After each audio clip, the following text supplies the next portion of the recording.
这是我们最近在课堂上演示的一款作品，选择常用的上下二分区进行裁剪，后区选择3到4公分，选择去除的方式进行修剪，分区的比例上3下2。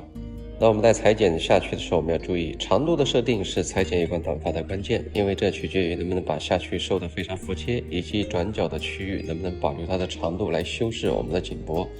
耳后到转角的区域，我是垂直向上做去除，手位根据我们的划分线进行延伸，不用刻意去保留耳后的长度，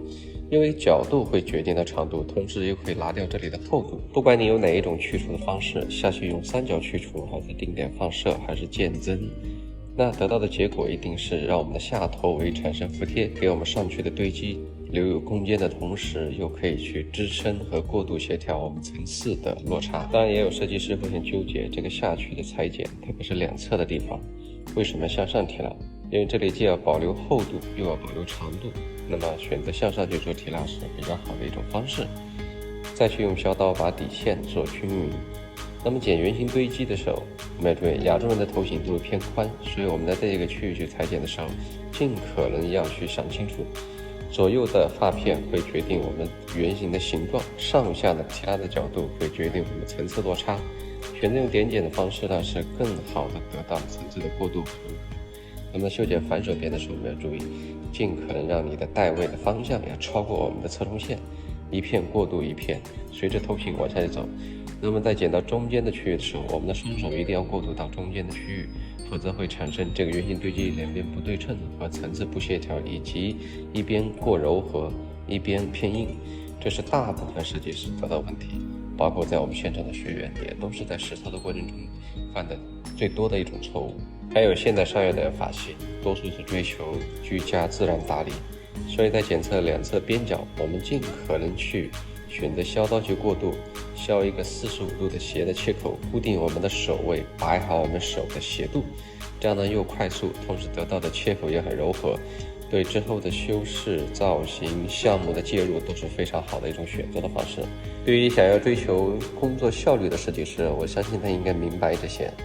上去的刘海保留和底线的长度接近，那么一定要注意一点，不可以去让边角长于我们的刘海，这样的话在吹干之后会选择脱节。顶区呢，我们选择反曲线的方式向两侧去进行提拉，一可以保留上面的长度，二可以去选择让我们的落差层次会更自然，不会出现像一刀切的结果。在湿发的一个环节，我们要把所有的结构以及边角的厚薄都要处理好。在干发之后，我们主要处理耳上点显头宽的位置，以及呢把我们的堆积的落点的柔和度进行一个点剪，这样我们整体的还原度会特别好。发量够多和够硬，我们可以把堆积的下半层发梢用牙剪进行点剪，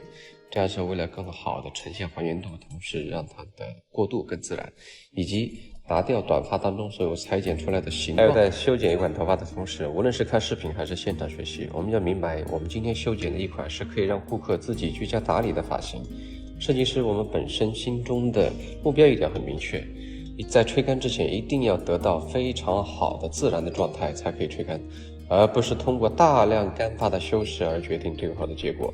那么这个就是功底不足的原因，最后呢导致我们的结果并没有那么的好的呈现。而我在吹干主要去检查堆积落点的痕迹、耳后的厚度以及边角底线的均匀度，以及把头顶进行一个打磨，以及去除我们边角过于厚的发量。这样精细化的一个处理是让它的均匀度更好，而不是在结构上去做我们的大幅度的修剪。